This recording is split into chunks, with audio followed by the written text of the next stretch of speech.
Hey, what's up YouTubers? Lee John Blackmore here at Super Easy Guitar. Hope everything's going well your end. Hope you're playing and learning stuff. It's been a while this end, I know. But this week I wanted to talk about the songs that elevated my students. Purely because I do get a lot of emails and I do get a lot of questions, and if I think it's relevant I'll try and make a video about it, okay?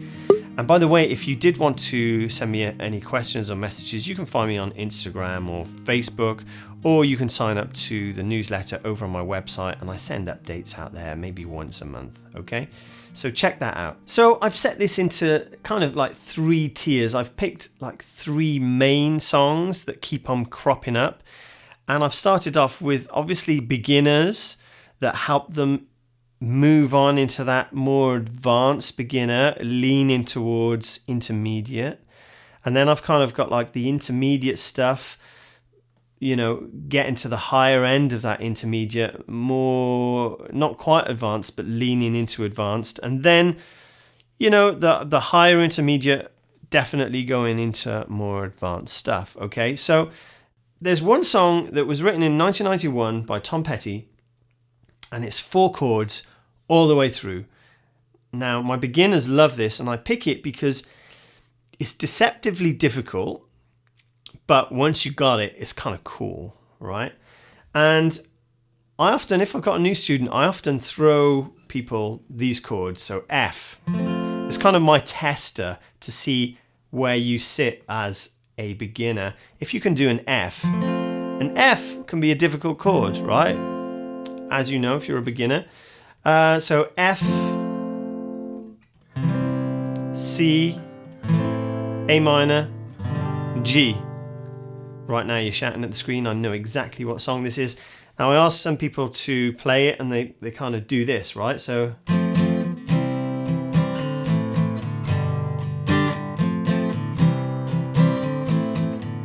if you haven't guessed already, it's called Learning to Fly. And it's an absolute classic. And when I hear people doing this, that's fine. Kind of sounds like it. But really what I'm looking for is this.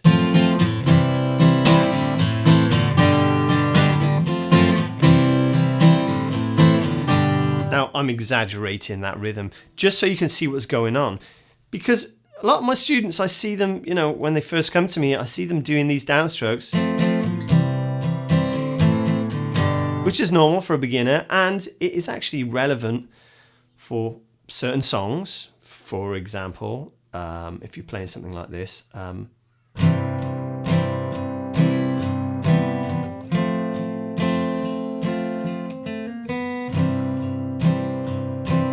okay, so that kind of works with John Lennon's Imagine, but you wouldn't necessarily want to do, I don't know, well maybe you would, maybe you wanted to add more swing, but anyway, so it's not to say that that's wrong, okay, it's just, it creates a different feel. Now the feel with Learning to Fly, you change on the upstroke, okay? Down, up, up, up, down, up, down, up, up, up, down, up, down, up, up. So a lot of them, you know, they had trouble not only, you know, playing the F, going back from the G to the F, and actually changing on an upstroke. So what I found was the trick here was actually to externalize stuff, and I get my students to do this all the time, and that's simply slow everything down. That's rule number 1, okay? Make sure you got the chords right before you can actually get the song, because if you don't have the chords, you're going to struggle. They don't have to be perfect. For example, you know, if your C, A minor, and G is great, and your F is a bit sticky, don't worry, that's completely normal, okay? But what you want to do is this. Down, up, up, up, down, up, down, up, up, up, down, up. So what you're saying exactly corresponds to what your hand is doing. Down, up, up, up, down, up, down, up, up, up, down, up. And the reason that elevated a lot of my students is because, you know, sometimes they kind of change on, you know, they'd stay there for 2 bars or 2 bars too long. And this way I'd get them to actually match what they're thinking and what they're saying to actually physically what they're doing. And it makes such a massive difference. Now, you don't have to just try it with this song. Try it with anything you're learning. If you know the rhythm, externalize it. All right, you might sound like an idiot. Who cares, right? We're trying to learn this stuff. So, down, up, change chord, up, down, up, down, up, down, up. You don't have to rush it. You don't have to play it fast. In fact, it's the opposite, okay? And gradually, of course, you could do it all in downstrokes, right?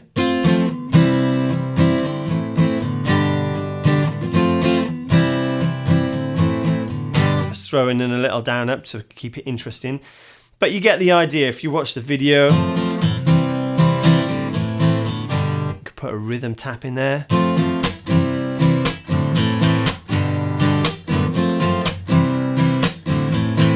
So that's something you can work towards as well. So that's kind of like beginners, moving up that high end beginners, moving more into the intermediate, getting comfortable playing through chords, perhaps getting prepared to play with other people, maybe going to play live. Now, you don't have to know thousands of chords to play live. You just have to know a few chords, a couple of songs, and you can go and do it. And I recommend it to everyone because it will make you a better player. It will elevate you.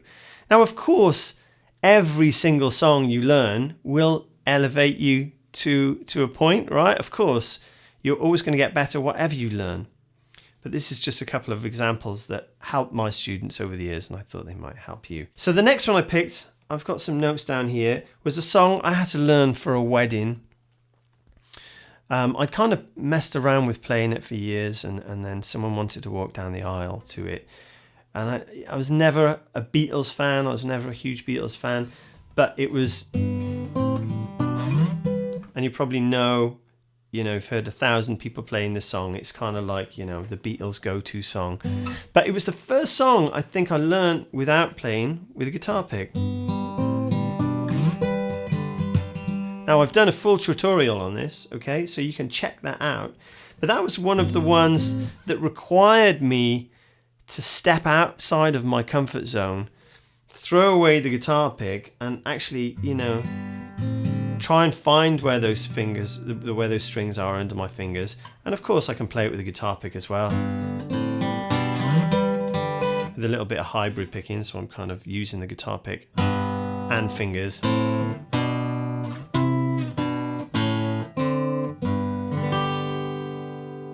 Okay, and regardless whether you're a Beatles fan or a Tom Petty fan or whatever, give these songs a try because they will help you. They will make you do things that you're not necessarily used to doing. Like if you're just used to playing AC/DC songs or Slipknot songs, they're going to actually make you slow down, think about what you're doing, turn that distortion down, turn that overdrive down, and, you know, see if you can actually make the guitar sound nice. Okay? Now, of course, for the next tier, the next level, we're going to have to start talking about bar chords. Now, bar chords, to some beginners, seem terrifying. And, of course, they can be difficult to get your fingers around, to build the strength in your hand. And my advice is just go slowly, find a song with a couple of bar chords, you know, like, for example, like Hotel California. Now, I can't, you know, play it because I've been hit with so many copyrights. But the chords, you know, there's 2 bar chords at the beginning, and then the rest are kind of like open chords. So that's a really good one to start with. Plus, there's a load of chords in there as well. So I always say that's a really good one to get your fingers around. Plus, it's one of those ones, everyone knows it. You can take it to next level by learning the, you know, putting the capo on. Well, let me... The nice fiddly intro, which I just blagged there. No copyright strikes today, thank you very much. Anyway, so, you know, bar chords, super important, especially as an intermediate player. Now, one of the one of the songs that I found pushed some of my students into that higher tier of intermediate players was this. Now, it's quite an unusual song, and I'll go through it. So there's lots of unconventional chords, and what I mean by that is they're not like your standard, you know, D minor, G, C, and all the rest of it, okay? There's some weird chords in there. So, you know, we've got some sevens, a flat 7, a 9, D9, G major 7, C minor 7 flat 5, B major 7, and finally B flat 13, B flat 7 with a 13, flat 13 rather. So some of these chords are a bit weird to work out. It depends what key you're in. We're playing in a D sharp minor, okay. And this is Jamiroquai's Virtual Insanity, originally played on the piano. But something occurred to me when I learnt it. Fly me to the moon, da da da da da da da da da da da da da da da da da.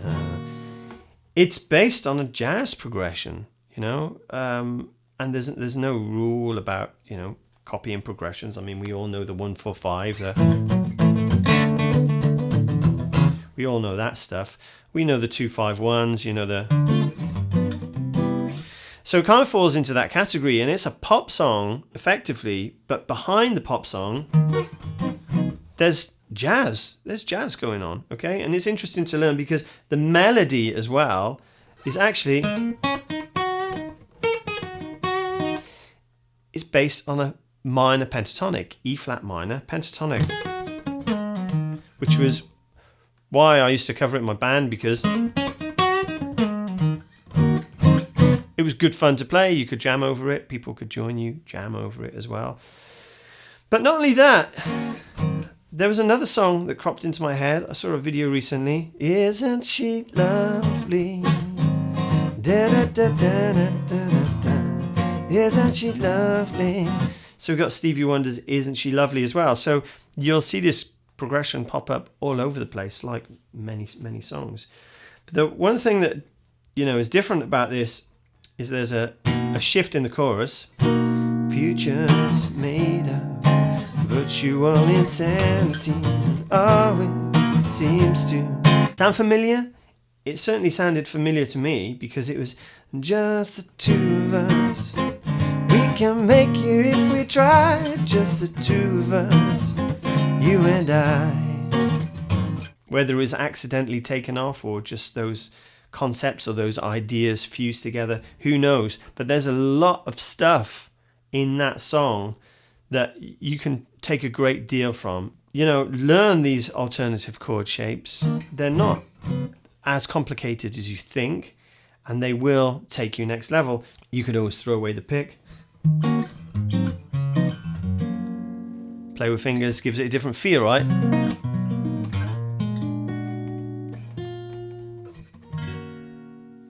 So there you have it, guys. The 3 songs that elevated a lot of my students, and over the years, even I've got the guys that are learning all the heavy stuff, and I've got them playing this and actually really enjoying it because it feeds the brain as well as your skills.